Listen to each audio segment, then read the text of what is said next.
早上一阵急促的警报声把我吵醒，随后我们2单元的业主群突然发来一条消息：大雾7天后消散，在此期间请遵守以下规则，期待能在下一个晴天见到你们。1. 雾里有毒，在此期间请不要接触大雾。2. 冰箱里无论有多少食物，也只能吃1天。3. 家里是安全的，不过只能1个人待在家里，如果家里有2个人以上，就会集体死亡。4. 假设食物吃完，你可以下楼去买食物。5. 不要相信任何人，请保护好自己，若是有人敲门，千万不要开门。6. 社区没有服务人员，若有人自称是服务人员，一定是冒充的。7. 大雾期间千万不要出门。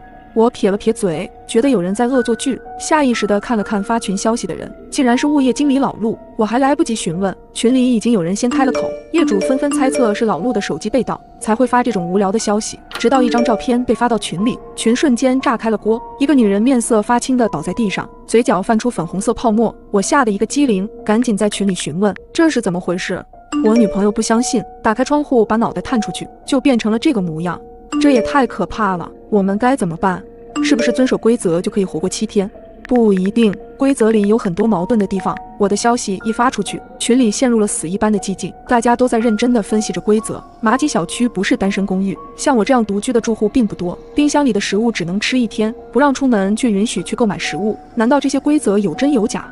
我的脑子一团乱麻，捋不出一丝头绪。突然间，从隔壁502传出一声女人凄厉的惨叫，我的头皮一阵发麻，怯生生地挪到阳台。502的男人用力掐着老婆的脖子，面对老婆的挣扎，他根本无动于衷。猛然间，男人看到了对面偷窥的我，抬起头冲我阴森森地笑。我赶紧拉紧窗帘，迅速地缩进了屋子，紧张的后背全是冷汗。这对夫妻刚结婚不久，明明感情一直很好，我的喉咙里像塞了一团棉花，上不来也下不去，呼吸都变得困难。我失魂落魄地打开冰箱，里面塞得满满的，都是我昨天买的。他们明天会怎样呢？门口传来了急促的敲门声。小周，我是你李姐，你家里有南瓜吗？宝宝想喝南瓜粥。李姐住在我的楼下，独自带着6岁大的儿子生活，平日里对我很照顾，经常送点心给我。不要相信任何人，请保护好自己，若是有人敲门，千万不要开门。想到这条规则，我的心提了起来，抿紧嘴巴。李姐又喊了几声后，走廊里传来了哒哒的脚步声，随后是一片寂静。我心里默念着对不起，凑到猫眼向外望去，走廊里空无一人。我正想松一口气，李姐不知从哪里突然冒了出来，整只眼睛几乎都贴在了猫眼上，我吓得差点喊出来，心扑通扑通狂跳起来。小周，我知道你就在门口，你把门打开好吗？给我一个南瓜我就走。李姐的声音有些嘶哑，带着一丝哀求。李姐，我家也没有南瓜。想到那条规则，我下意识的拒绝。猫眼里，李姐的表情很诡异，似乎在笑。她转过身去，僵直地向前走着。直觉告诉我，她有些不对。她走到502的门口，再次敲门，嘴里依旧重复着对我说过的话。502迟迟没有动静，李姐变得有些暴躁，用脑袋一下又一下地撞击着门板。她仿佛感觉不到疼痛。谁呀？有病吧？502的男人暴躁的质问声响起，下一秒是吱呀的开门声。我在心里为他捏了一把冷汗，只听得一声惨叫，接下来安静的只能听到我的心跳。突然，门砰的一声巨响，我吓得退出很远，2只手紧紧捂住耳朵。小周，开个门，给我个南瓜吧。我的脸色苍白如纸，已经难看到了极点。李姐，我真的没有南瓜，宝宝正在家里找你，他想你了。我艰难地开口，听到儿子的名字，李姐混沌的眼睛出现一丝光亮。宝宝在等我。她机械地转过身，僵硬地朝家的方向走去。没走几步，李姐突然一头栽在地上，没了声息。502的男人违反了第5条规则，他会死掉。可是李姐是什么原因呢？因为她出门了吗？太可怕了！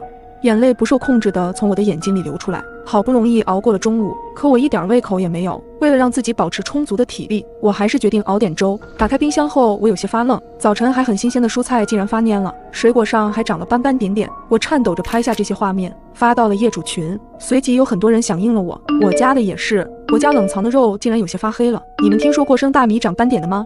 我正打算回复，群主突然给我们禁了言。叮咚一声，群主发来了新消息：亲爱的业主们，规则更新，家中不可以有尸体，否则会引来贪吃鬼。这条规则让我毛骨悚然。只听到窗外传来砰砰几声巨响，是重物落地的声音。我颤抖着手拉开窗帘，外面雾蒙蒙的一片，小区的绿化带上出现了很多横七竖八的尸体，冷汗瞬间打湿了我的衣服，迅速重新拉好窗帘，不停地拍着胸口。在生死面前，人果然都是自私的。我好庆幸自己是个单身狗。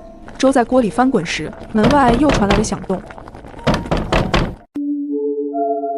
直到看到楼下密密麻麻的尸体，我才终于确定群里的大雾规则是真的。粥在锅里翻滚时，门外又传来了响动。我是物业的，下面邻居反映你们家漏水，社区没有服务人员，若有人自称是服务人员，一定是冒充的。我想起这条规定，拿起手机看着单元业主群，我家有人敲门了，我家也是，说是楼下反映漏水，千万别开门。这时候开门就是傻子，不少人附和，敲门声越来越大。突然门外传来一声尖叫，接着就是啃食声，我心里咯噔一声，估计还真有傻子。不知道过了多久，外面的响动渐渐消失了，整栋楼又恢复了平静。熬过了一个晚上，第二天一早，我刚睁开眼，下意识的就先跑到了厨房，看着冰箱里的食物已经全都腐烂了，隐隐散发着臭味，我心中有些发慌。每天都必须吃食物，可以下去买，但屋里有毒又不让出门。我生平第一次想打人，正在我纠结时，门再次被敲响，我吓了一个激灵，什么玩意儿？敲了2下就没了动静，手机再次传来消息：亲爱的业主们，规则更新，门口放有防护服和防毒面具，有效时间1小时，请在规定时间内回家。我大着胆子屏住呼吸打开门缝一看，门外果真放了一个防护服和防毒面罩，我立刻伸手把它们拿了进来，瞥了一眼楼道，愣怔了片刻，随即迅速关上了门。我跑到阳台往下看去，果然所有的尸体都消失不见了，门口李姐和邻居的尸体也都不见了，这究竟是怎么回事？我现在有防护服就可以出门买食物，那就说明之前规则里大雾期间千万不要出门，这条规则是假的。那李姐是因何而死？我理不出一丝头绪，却不敢有一丝怠慢，毕竟如果不出门，我估计也熬不过7天。穿戴完毕后，果断下了楼。超市就在我这栋楼的边上，平常整个小区的人顺道买东西都会往这里走，但是今天人简直少得可怜。走进超市，门口竖着黑板：超市规则：1. 超市里的肉很新鲜，但都不可以吃。2. 蔬菜都是当天新进的货，可以放心食用。3. 每个人只能买1天的量。4. 超市每次只能供应20人的食物，人越少越好哦。看到最后一条，我顿时觉得毛骨悚然，这是让大家自相残杀呀！一栋楼起码有上百人，就算是死了一些，食物也是不够分的。看着已经走进去了好些人，我麻溜地跟了进去。超市的门在我进去之后便关上了，我转过身看着外面，超市门口的小黑板都不见了，也就是说，后面的这些人都看不见这个规则。外面没来得及进来的人正眼巴巴地看着里面，我叹了一口气，看来轻易出不去了。防护服和防毒面具的使用时间是1小时。我转头先去拿一些要吃的东西，看到新鲜的肉咽了咽口水。我明明是个无肉不欢的人，但是规则说超市的肉不能吃，于是艰难挪开了目光，走向了旁边的蔬菜区，拿了几颗青椒和土豆，再买了桶泡面。看到有南瓜饼，我想到了什么，下意识地拿了1袋。刚走到收银台就看到了上面贴着的规则：超市内部规则：1. 超市的后门是商品运输通道，可以进出。2. 超市后门边的厕所没有锁，可以借用，老板不会责怪。3. 任何人都有可能是贪吃鬼假扮的，贪吃鬼喜欢吃肉，如果遇到危险可以把身边的人丢出去，这也是隐藏规则吗？我望向了旁边站着的几人，他们都看完了规则，往后退了几步，相互之间保持了一些距离。我拿出手机拍了个照片，等安稳回去之后再慢慢分析。紧接着付完款，大家都很有默契，默不作声地往后门走去。出了门，瞬间朝家的方向跑，大家都穿的一样，只要把东西藏好。雾这么大，应该不会有人认得出来。还没走一会儿，就撞到一个瘦弱穿着白裙的姑娘，缩在椅子上。见我走来后，抬眸可怜兮兮的：姐姐，我的东西被坏人抢走了，你能帮我吗？她满眼含泪地看着我，不免让人生怜。但想到新规则，我憋住心里生出的同情心，忽视她的哀求，径直地从她旁边走了过去。她喊了半天，见我没理她，重新看向了后面的人，继续求救。我一口气直接跑回了楼道口，身后却突然传来了一阵若隐若现的惨叫声，我吓得一个哆嗦，赶紧按下电梯。刚进入电梯，却听到外面有脚步跑来的声音。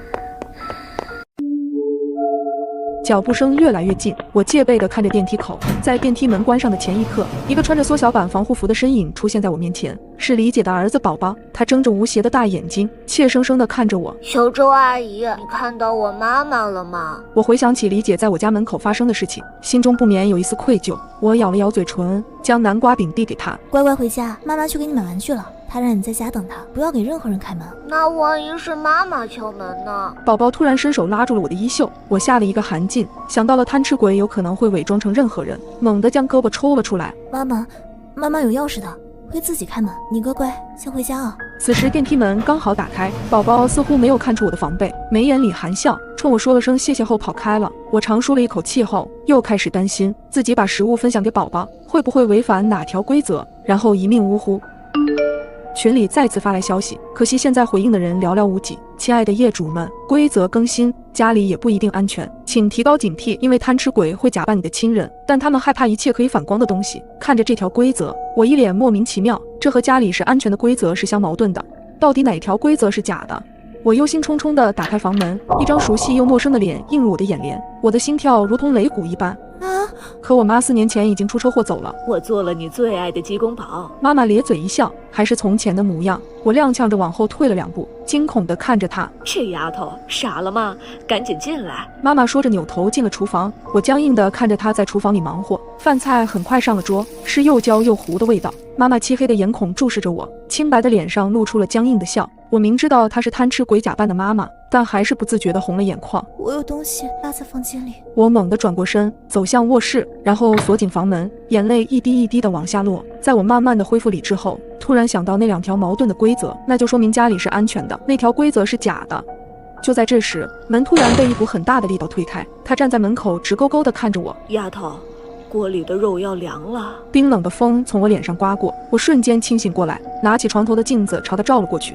面前的贪吃鬼发出一阵奇怪的呜咽声，夺门而出，屏住呼吸关上门后，我瘫坐在地上，想起刚才的经历，还是一阵后怕。我把刚才的经历发到群里，群里陆续有人回应我，并诉说着自己刚刚的经历，真的是五花八门。隔天一早，防护服和防毒面具就送来了。我揣上小镜子，马不停蹄地去了超市，采购了1天的食物。我每分钟都提心吊胆，因为窗外不时的就会传来惨叫声，不知道他们触犯了哪条规则。我担心自己踩雷，每天都会把规则背上几遍。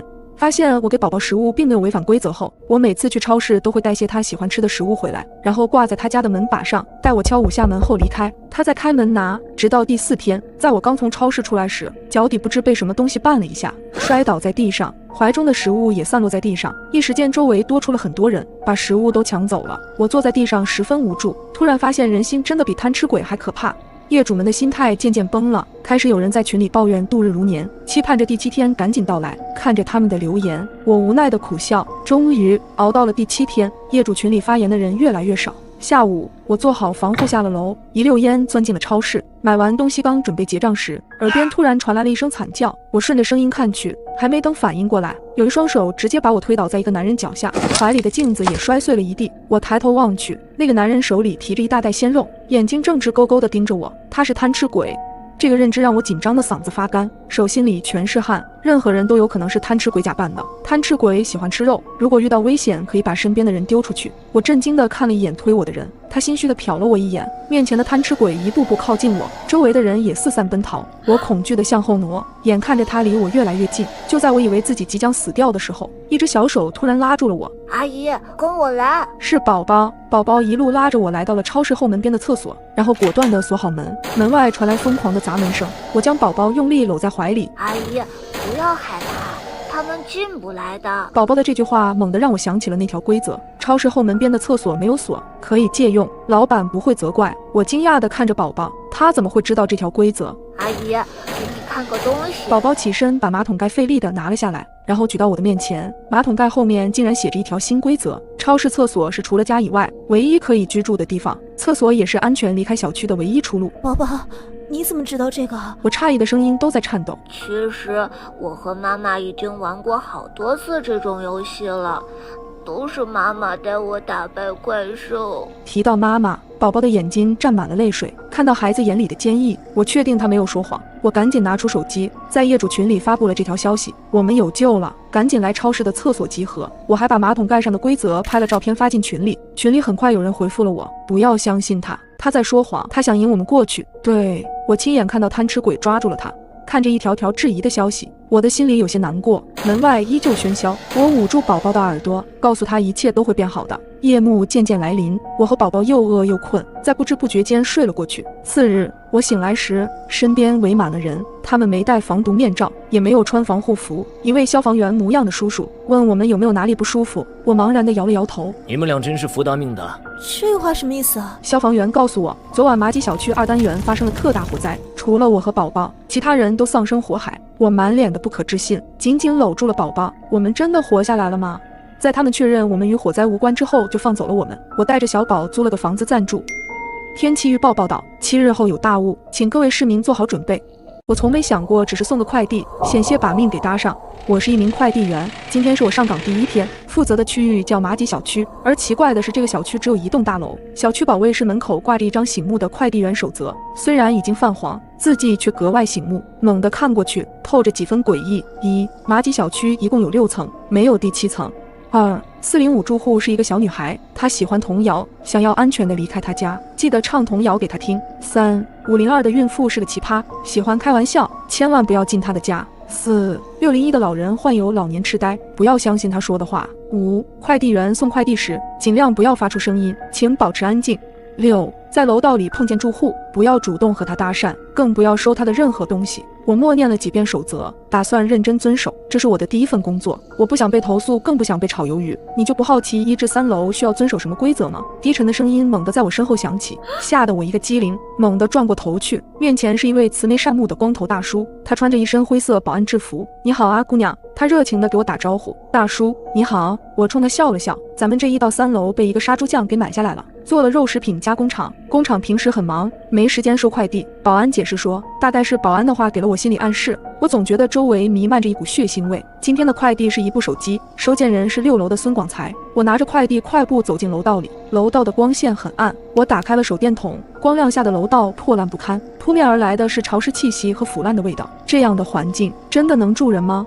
我有些胆怯，突然间，一只老鼠大摇大摆地从我的面前跑过，我吓得魂都要没了，跳着脚刚打算尖叫，猛地想起了快递员送快递时尽量不要发出声音，请保持安静这条规则，害怕触犯规则会受到惩罚。我使劲捂着嘴巴，直到尖叫从嗓子里滑回胸腔，我的脸憋得通红，委屈地抹了抹脸上的泪水，重重地叹了一口气，走到3楼拐角处，迎面走来一个身材魁梧的男人。他看到我先是一愣，随即翘了翘嘴角，真有这么热吗？看你跑得满头大汗。男人充满磁性的声音在耳畔响起，正打算开口搭话，第6条规则浮现在我的眼前，在楼道里碰见住户，不要主动和他搭讪，更不要收他的任何东西。我尴尬地冲他笑了笑，身子向旁边靠了靠，给男人让出一条路。男人又瞄了我一眼，递了一条白色手帕过来，擦擦汗吧。我社死地摇了摇头，然后上了楼。隐约间我听到男人的笑声，他说我们还会再见面。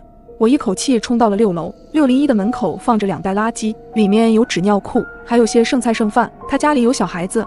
我支棱着耳朵听了听，并没有听到小孩的啼哭，或者说整个小区都陷入诡异的寂静中。突然间门被打开了，我吓得一个哆嗦，赶紧后退2步。开门的是个老头，刚刚是秋季，他竟穿了件羽绒服，头上还戴着毛线帽，眼睛浑浊地看着我。送快递的？是的，麻烦你签收一下。我将快递盒递给他。是纸尿裤吗？他眼神直勾勾地盯着我。是部手机，我诚实地回答。老头冷哼一声，谁说我要买手机？我要买的是纸尿裤，我孙女要用纸尿裤。他用力地晃着快递盒，生气地吼着。我屏住呼吸，蹑手蹑脚地靠近楼梯，准备开溜，生怕老头会迁怒于我。眼神不经意瞄到屋子里，我意外看到了老头的小孙女，她躺在沙发上，穿着一条纸尿裤，不哭也不闹，因为她是个塑料人偶。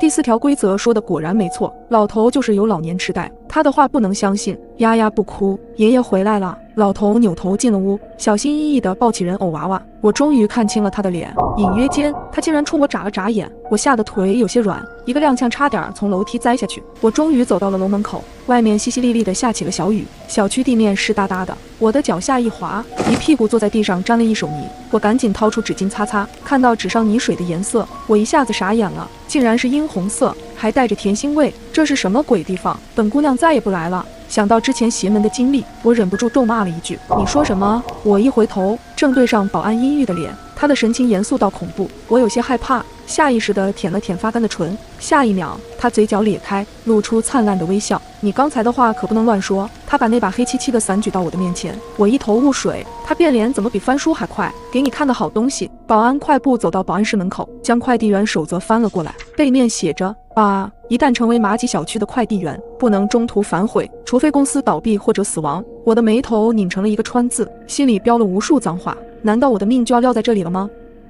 一旦成为马吉小区的快递员，不能中途反悔，除非公司倒闭或者死亡。我的眉头拧成了一个川字，难道我的命就撂到这里了吗？我气鼓鼓地上了3轮车，冒雨离开了这个鬼地方。很快，马吉小区迎来了第2个快递，心情沉重地来到马吉小区，保安熟稔地和我打招呼，我冲他强颜欢笑了一下。这时我的电话突然响起，是502的业主。一个冰冷的女声缓慢传来：我的快递到了吗？哎，到了，这就给您送上去。说着，一路狂奔来到5楼。我小心翼翼地叩响502的房门，门里突然传来了几声小孩子凄厉的啼哭声，接着是死一般寂静，只能听到我扑通扑通的心跳声。我遏制住逃跑的冲动，等待着对方来开门。不久，一个叼着烟卷的女人开了门，她面色枯黄，挺着一个圆滚滚的肚子，孕妇竟然抽烟。下次麻利点，别耽误了我正事，这奶粉可重要的很呢。他麻利地签了字，严肃地对我说：“好的。”我爽快地答应。你猜我肚子里的是男孩女孩？女人突然转移话题，不管是什么，都和老大做个伴儿。想到刚才孩子的哭声，我灵机一动说：“我这是第1胎。那刚才孩子的哭声，哪有什么哭声？”女人粗暴地打断我的话：“难道是幻听吗？不可能，这个小区处处透着古怪。”我的神经又一次绷紧。女人关门的刹那，她的表情突然僵住，2条腿开始疯狂颤抖，嘴里发出刺耳的尖叫和哭喊。我吓得面色苍白，问她到底怎么了。我要生了。女人终于吐出一句完整的话，她的话让我的脑子瞬间短路，几秒钟才缓过神。我赶紧扶住她，想让她回床上躺着，可是一只脚刚迈进房门，猛地想起那条规则，千万不要进孕妇的家，咽了一下口水说：“你别着急，我这就打120。”我掏出手机，女人却死死地拉住了我的胳膊。来不及了。她艰难地说。女人的肚子诡异地抖动起来，像是有什么东西在用力挣扎。她突然转过身去，背对着我，从肚子里掏出什么东西，然后举到我的面前。我吓得目瞪口呆，一屁股坐在地上。女人突然爆笑起来：“你真是个怂货，这是假的。”她随手把这个孩子扔在我的脚下，我惊恐地向后挪了挪，那孩子并没有哭。我定睛一看，才发现这娃娃和那老头的孙女是同款。再看女人，她的肚子依旧高高的隆起。你果然是个奇葩。我厌烦地丢下这一句，挣扎着爬起来，猛地冲下楼去，站在大门口。我剧烈喘着粗气，保安眯着眼睛，疑惑地看我：“你怎么了？”我抬头看着这栋麻吉小区，绝望地流下了眼泪。刚刚突然多了个快递，是4楼的，你再送一趟吧。保安将快递扔给我，我惊魂未定，直接用手挡了出去。快递哐当一下落在地上，快递盒里响起了诡异的儿歌。这是什么鬼东西？我干嘛要做快递员？我后悔万分，惊慌失措地说：“事实上，我也记不清自己为什么是快递员，也记不清自己为什么会送麻吉小区的快递，仿佛从我有了记忆开始，就已经有了这个身份。”这个快递我不送了。保安大叔没有回应，只静静地看着我。我一步一步往外走，在走到小区门口时，突然停住，接着是猛烈的颤抖，砰的一声，我跪倒在地，疼痛难忍，根本没有办法再往前一步，直到保安把我拖了回去，身体才渐渐恢复。这难道是不送快递的惩罚吗？仿佛过了1个小时，直到疼痛慢慢消退，我才晃晃悠悠地站起来。保安大叔把快递踢到我的脚边，4楼的。我嘴唇不受控制的哆嗦，两眼一闭心一横。4楼喜欢什么来着？你说什么？保安一脸疑惑。我平稳呼吸，拿起快递后往楼道走去，嘴里还在默默背着规则。走到4楼楼梯口，寂静的走廊里突然传来了稚嫩的歌声。我忽然心头一跳，这歌刚刚听过，是快递盒里播放的音乐。小心翼翼地走进黑漆漆的走廊，在405门口停住了脚步，伴着我的敲门声，歌声戛然而止。一个面色苍白的小女孩打开房门，她的眼睛如同琉璃球般晶莹剔透，嘴角向下微抿。姐姐，你是来送快递的吗？小女孩胆怯地问。我点了点头，将快递盒递给她。这是你的快递，麻烦签收一下。姐姐，进来坐会儿吧。小女孩说着拉起我的手，她的手很温暖，让我稍微安心一些。我不自觉地迈开了步子。小女孩签好字后，打开快递盒。当她把娃娃拿出来后，我的神经再次绷紧，猛地站起身。这个娃娃和502女人手上的一模一样。小女孩冲着娃娃的脸亲了一口，邪魅一笑，伸手将娃娃的脑袋转了过来。接着那诡异的儿歌再次传来。我的头皮一阵发麻，惊得瞪大眼睛。隐约间，我看到那个人偶的嘴巴一张一合，我吞了一下口水。小女孩面无表情，那双眼睛直勾勾地看着我一动不动。你是想要离开我家吗？小女孩的声音很低沉，仿佛从地底下钻出来一般，透着哀怨。可是你还没有给我唱童谣。看着她的眼神，我想逃跑，却根本挪不动步。405的住户是个小女孩，他喜欢童谣，想要安全地离开他家，记得唱童谣给他听。我想起女孩喜欢童谣的这条规则，尝试着哼唱着一首儿时的童谣。小女孩再次暴躁，这是垃圾。我吓得冷汗直冒，赶紧换了另一首童谣。也不对。女孩烦躁地揉着脑袋，下一秒一缕头发被她扯了下来。我终于支撑不住，崩溃的尖叫，一巴掌拍在女孩的脸上，夺门而去。你还没有给我唱童谣。女孩在身后追着我，慌乱中，不远处的房门打开，一个男人朝我摆手，快过来。女孩在身后追着我，慌乱中，不远处的房门打开，一个男人朝我摆手，快过来！竟然是他。第一次送快递时遇到的男人，他的出现宛若一根救命稻草，我手脚并用地朝他的方向奔去。待我躲进他的房间，他把门锁上，隔绝一切，我才松了口气，瘫在地上，大口大口喘着粗气。那个女孩很可怕吧？男人递过来一杯水，我接过放在手上，犹豫了一下没有喝，只点点头。他看了一眼笑笑，这水没问题的。男人的话让我稍微松懈了一些，把水放在嘴边抿了一小口，水的甘甜让我更口渴，我忍不住多喝了几口，身体的疲倦感驱散了许多。你们小区该怎么出去啊？也许真的是走投无路，我只好问面前的男人。男人皱眉，走出去啊？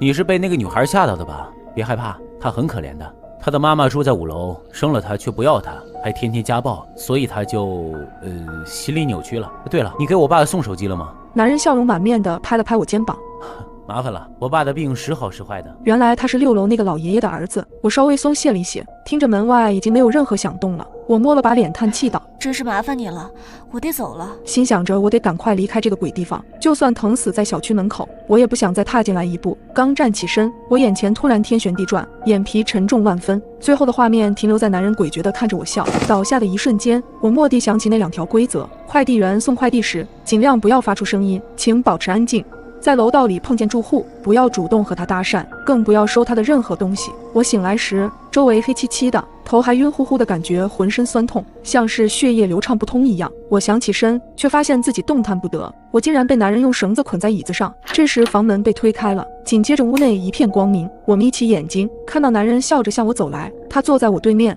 翘着2郎腿，血笑的眼神注视着我。这么细皮嫩肉，真的有点可惜啊。你到底是谁？为什么要抓我？我不敢看他，弱弱从嗓子眼里挤出一句话。他歪头眯着眼，又说了一句我始料未及的话。你猜一下，楼下肉食品加工厂的原料是什么？他这话是什么意思？我陡然瞪大了眼睛，冷汗打湿了我的衣衫。难道我真的要死在这个鬼地方了吗？我们无冤无仇，你为什么要害我？我颤抖着声音问他。这是你的命，你逃不掉的。男人突然扼住我的脖子，他力气大的几乎要把我的脖子拧断。突然间，外面传来女人的惨叫声，男人猛地收回手，脸上扬起了笑意，挑了挑眉说，你很快就不会孤单了。屋子里再次陷入了静寂，外面传来了噼里啪啦的响动和男人的咒骂声。理智告诉我不能坐以待毙，这里的人一定有问题，或者说这里的人还是人吗？我开始四下寻找能解救自己的工具，意外的在角落里发现了一把杀猪刀，我拼尽全力向一边倾斜，然后连人带椅子倒在地上，我咬着牙让身体带着椅子挪动。不知过了多久，我终于汗流浃背地来到了杀猪刀的跟前，随后又用嘴将刀叼起来，刀背上的腥臭味差点让我吐了出来。可是为了活下去，我咬紧牙关，我的口腔里很快全是血腥味，担心男人随时都会回来，我不敢有1秒的停歇。绳子终于被我割断，重新恢复自由的我泪流满面。猛然间，我听到门把手转动的声音，是他回来了。我急忙将椅子扶起来，把绳子假装捆在身上，然后双眼紧闭。男人进屋看到我的模样，不禁自言自语：不会是死了吧？这肉就不新鲜了。说着，男人蹲下来，把手指凑到我鼻子前来探我的气息。就是现在，我举起杀猪刀，猛地砍了下去。男人发出尖利的叫声，他捂着脖子上的伤口，痛苦的一头栽在地上。我心惊胆战地往后退了一步，接着迅速朝门口跑去。我要活着，我要活着离开这个鬼地方。楼道里一片漆黑，手机不知道被我丢在了哪里，我只能摸着墙踉跄地往下跑，心脏紧张的要跳出胸膛。跑着跑着，我仿佛看到了楼口的光亮。突然间，一个人拦住了我的去路，他的手上提着一根木棍，是那个保安大叔，他正凶神恶煞地看着我。大叔，我结结巴巴地喊了一句，和他保持了一段距离。没想到你还有点本事，折腾了这么久还能活着走出来。他扭了扭脖子，双手举起了木棍。我不能死，我将脑袋歪到一边，木棍扑了个空，重重砸在墙上，发出沉闷的响声。保安忍不住咒骂了一句。趁着他放松警惕时，我扭头拼命往楼上跑，一边跑一边背着规则。马吉小区一共有6层，没有第7层，没有第7层，难道是7楼？保安的狞笑声响彻整个楼栋，那笑声离我越来越近。我用尽全力奔跑，4楼、5楼、6楼、7楼，果然有7楼。7楼只有一个木门，门缝里透出了温暖的光亮。保安已经近在咫尺，我跑向7楼，伸手铺开木门，阳光打在我的脸上。我努力睁开眼睛，入眼的是我的卧室。难道之前发生的种种只是一个梦？我摸了摸自己的身体，依旧健全，随后又抬手在胳膊上掐了一下，痛感让我险些喊出来。不经意抬眼时，床头的娃娃正歪着头看我，这娃娃和我梦里的一模一样。我心里有些不舒服，伸手将它塞进抽屉里。就在我回想着刚才那逼真的梦时，手机铃声倏地响起。你好，经过公司筛选决定，你被录用了，下午就可以直接上岗。这通电话让我像打了鸡血一样，兴奋得不能自已。我兴冲冲地办理了入职。快递站长将一个包裹直接递到了我的手里。我低头一看，2只眼睛差点吓得掉出来。地址是马吉小区601，收件人是孙广才。我踏上一列通往过去的死亡列车，究竟该如何从这场诡异游戏中逃生？学校假期到了，准备回家的我登上火车，没想到屁股才刚刚坐热，就看到昨天收到的那条短信弹了出来。这什么东西啊？这是没法删除的垃圾短信吗？怎么又自动弹出来了？用手肘碰了碰与我一同顺路归家的室友，喂，刘东，你也收到短信了吗？收到了。刘东打开短信，扬了扬手机，表示自己的情况和我相同。这介绍里说和鬼一起玩，真的还是假的？喂，你看，这里面说有鬼，无所谓，我会出手。刘东笑了，当然，前提是女鬼，长成什么样不重要，身材差不多就可。我们你一言我一语的扯了一会，声音越来越小，最终非常默契的同时闭上了嘴。因为车厢里的气氛有点奇怪，甚至可以说是反常。按照常理来说，学校假日是乘车的高峰期，我每次上车前后都挤得不成样子，之后的路程也会非常吵，男女老少的声音一个不少。可这次的情况却完全相反，安静的怪异。我打量了一下四周，脸上的笑容逐渐消失。此刻车厢内稀稀拉拉的乘客差不多也就10几个人，车座都没有坐满。意识到怪异，刘东率先问道：“我们俩有没有上错车？”肯定没有，都坐过多少次了？我给予肯定的回答，下意识的抬头看了看车厢上的数字，后半句话就憋了回去。130号，我们现在所处的车厢是整个列车的第130节。我是不是出现幻觉了？刘东自然也看到了那个车厢号，满脸写着不可置信。我瞧了瞧车窗，外面漆黑如墨，什么东西都看不见，这就更奇怪了。我们该不会是中了头奖，进入了某个超自然事件吧？而就在这时，啪啪啪，一个男人从座上起立，站在最醒目的过道上拍了拍手，瞬间，包括我们在内，车里所有乘客的注意力都被他吸引了过去，估摸着也快到站了。作为130号车厢硕果仅存的老玩家，在这里给各位粉嫩的新人一点建议。那男人斜靠在座椅上，挠了挠头，声音懒散的开口道：“自我介绍什么的就先免了。我这个人讨厌和死人说话，所以你们只需听讲就好。首先，欢迎各位乘坐这辆通往地狱的快车，开始无尽的诡异游戏。你们到底是怎么来到这的？根本无所谓，重要的只有一点，在规定的乘车时间内，列车是绝对安全的，所以注意时间，千万别上不去车或者不下车，这很重要。其次，再过差不多5分钟左右的时间，列车就会停止，你们必须全部下车和鬼进行互动。游戏的具体内容我不知道，你们手机应该在昨天已经收到短信了，自己去看，记住是一字不落的看，否则后果自负。最后，我特别强调一下，别带有侥幸心理，比如认为这是一场整蛊节目或者噩梦什么的，这里真的会死人，而且很惨。言毕，这人回到座位，丝毫没有给其他人反应的机会，直接向后一躺就开始闭目养神。车内又陷入一片寂静，我和刘东对视了一眼，虽是都没有说话，但彼此的脸上都写满了懵逼，根本搞不清楚状况。刘东的表情有些复杂，这是哪个拍短视频的段子手？新型社交牛逼症？应该不是。我打开了手机的定位功能，个人的力量应该没法做到在悄无声息间将整个环境都换掉，更别说我们现在的行程连地图都显示不出来，这已经上升到另一个层面了。听到这，刘东也拿出手机开了下定位，发现根本没法在地图里找到自己的位置，而且屏幕上的日期似乎也不对劲，倒退了10年，显示为2012，算是认清了现在的状况。他握着电话的手开始有些发抖，我们只是上个车就碰到这种事，也太离谱了吧。作为新时代的年轻人，我看过不少类似的小说和影视类作品，接受能力不弱，至于要不要相信那个人的话，还是信比较好，毕竟2个大活人凭空出现在了130号车厢里，和见了鬼根本没什么分别。请注意，车辆即将停止，请前往游乐园方向的乘客下车，带好随身物品，祝您旅途愉快。就在我和刘东愣神期间，列车果真停了下来，前后的车门同时大开，我们对视了一眼，谁都没有说话，也没有挪动地方，还是坐在原位。又看了看车厢内其他乘客的反应，也都是彼此观察对方，没有一个站起来下车的。直到一个戴着黑框眼镜的年轻人率先起立，按兵不动的僵局才被打破。而见到那人第一个下车了之后，也没什么事发生。我深吸一口气，从座位上站起，却被刘东一把给拉住了。你干什么？坐在这里也不是办法。我解释道，这根本不是之前那辆车，我们就算留在里面，也不知道会被送去哪。那还不如按照游戏的指示来行动，说不定事情还会有转机。可是，一旦下车，我们就连选择的机会都没有了呀。刘东回道：“这车到时候要是不回来，我们该怎么办？”我刚想说些什么，列车内突然响起了刺耳的警报：“警告！警告！检测到身份未被辨识的乘客！”几乎是同时，就在车厢里，一个女人忽然腾空而起，发出啊的一声惨叫，就像是被什么看不见的东西给提了起来。随后，整个人开始像拧干的抹布一样翻卷。等其他人注意到这边的情况时，她已彻底失去声响，变成了一条人肉麻花。见到这种骇人的场景，车厢内其他的乘客发出惊叫，每个人都在本能的驱使下从座位离开，疯狂地冲下列车。最后，列车内只剩下最开始讲话的那个男人，他从兜里拿出一张手帕，擦了擦刚刚溅到脸上的人血，依旧闭着双眼，好似入定一般。列车外，我们和其他乘客全都惊魂未定地站在原地，眼看着车门全部关闭，又再次飞驰起来，慢慢消失。这里真的会死人。想起车内那个女人的死状，我的胸口开始起伏，呼吸变得急促，双眼也有些发直。刚才完全是刘东在拽着我跑，因为我从来没见过这种死法的人。一时间开始怀疑是不是自己看错了，而后才是惊奇和恐惧等知觉席卷全身，大脑和身体已经完全陷入麻木的状态。就在我还沉浸在那人的死亡当中时，刘东拍了拍我的肩膀：“喂，你看前面，这不是那个。喂，你看前面，这不是那个。”刘东拍了拍我的肩膀，首先映入眼帘的是黑夜。抬头看去，天空中没有月亮，到处都是黑暗，唯一存在的标志物是前方那块巨大的招牌，由五颜六色的霓虹灯串联，组成了歪歪扭扭的4个大字：欢乐王国。借助那微弱的灯光，依稀还可以看见招牌下是一扇关闭的铁门，旁边还有窗口，墙上写着售票处。这不是那家死了好多人的游乐园吗？我一眼就认了出来，这家名为欢乐王国的游乐园已经建了不少年头，后来屡屡出现因为游乐设施故障而意外死亡的事件。在10年前的某个时间，这地方就已经彻底废弃了。这不可能，我们居然回到了10年前。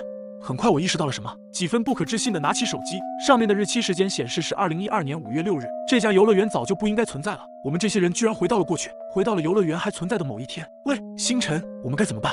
环视四周，刘东感受到了这里异样的环境氛围，不自觉地咽了一口唾沫。我也不知道，暂且先打个电话看看吧。稍微平复了一下情绪，又用手机按了个号码，想要拨打求救电话，却发现根本打不出去。又看了看其他人的反应，除了之前带头下车的那人在观察售票处以外，其他乘客都和我们一样在摆弄手机，似乎在尝试着和外界进行联系。而就在我们这些乘客出现后，整个游乐场似乎活了过来，木马开始了旋转，摩天轮嗡嗡作响，机械运转的声音不绝于耳，场内的数种游乐设施随之一同苏醒。广播喇叭里开始播放音乐，伴随着人声：欢乐王国带来无与伦比的开心与快乐，欢迎您！还不等我们有所反应，眼前一花，已是出现在了室内。这是一片非常宽敞的空间，和室内网球场差不多大。前方是拉着红色幕布的舞台，两边的墙壁下方摆满了布娃娃，而脚下踩着暗红色的地板，上面画了4只青蛙的涂鸦，分别留在1、2、3、4片不同的区域，数字部分用了不同的颜色标注，十分显眼。你们好呀，人类。突然，一个孩童的阴森森的声音从后面传来。嘿嘿，一起来玩吧。循声看过去，却是吓了一跳。声音的来源是一个身材瘦弱的女孩，是真正意义上的骨瘦如柴，皮包骨头，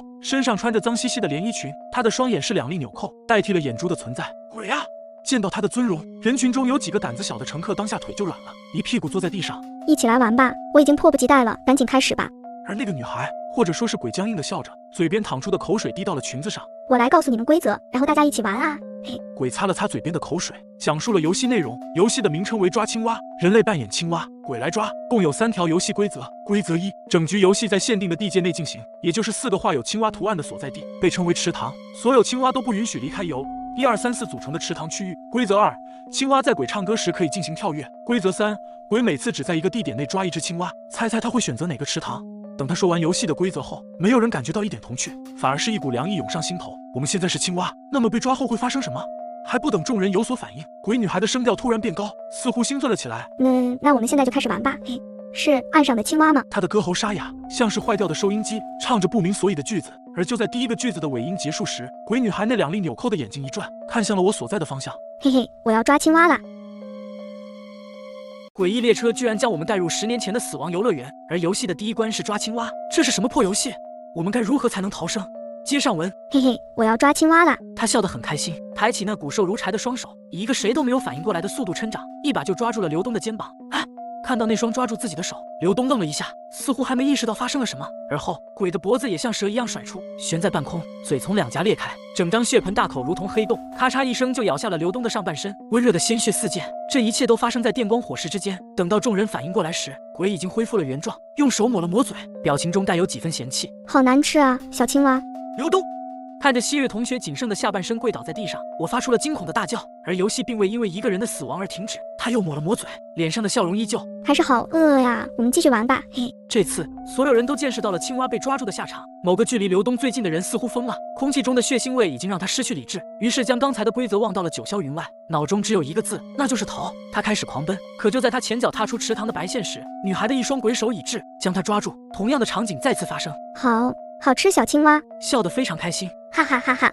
我们继续玩吧。1到2、3、4、5、6、7、8。等他唱完第二个句子，又是一双鬼手出动，抓向了数字1的池塘，吃掉了第3个人。没人敢逃，只要存有一丝理智的人都不会再离开池塘。他是站在我边的那个人，溅了我一身的血，这似乎让我清醒了一些，下意识地环顾起四周。我们这个池塘只有3个人了，如果我再在这里待下去，鬼再次选择在这片地区抓人，下一个很大概率死的就是自己。吱呀呀！当他唱出下个句子时，我跳进了旁边的池塘，也就是画着数字3的区域，而鬼这次依旧选择了在池塘1。一个倒霉的中年妇女被抓住，咬剩下半截。哎呀呀，老婆！他旁边的中年人发出痛哭，又很快由悲伤转变为愤怒，双眼血红的朝那鬼冲了过去。结局如出一辙，鬼张开了巨口，男人挥洒出满地的热血，他发出欢快又沙哑的笑声。嘿，好吃小青蛙，好吃，继续玩吧。1、2、3、4、5、6、7呀。而后，鬼的第4个句子唱出，他那双纽扣眼睛转向池塘1，可那里已经没有了活人的存在。但出乎所有人意料的是，明明这片池塘已经空了，可那鬼依旧将头像蛇一样抻长了好几米，甩到区域内，四处转了半天。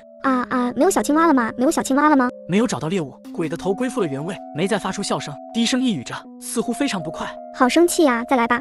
你听到我的哭泣吗？很快，鬼唱出了第5个句子。这次他的头颅一转，似乎把目标定位了池塘3，也就是我现在所在的区域。这里的人很多，和池塘2一样，聚集了一半数目的幸存者。看到鬼朝这边看了过来，所有区域内的人都瞪大眼睛，屏住了呼吸，因为马上就会有人被杀。没等太久，一个坐在地上脸色惨白的男人被瞬间夺去了上半身，其他人都暂时的松了一口气。我放松了一些，可悬着的心依旧没有放下来，因为鬼根本没有说过这场游戏什么时候结束。这样等下去，所有人被吃掉只是早晚的事，大家不过在排队去死。有没有什么解法？快想想！情况危机到了极点，我胸口急速的起伏着，大脑却意外的一片清明。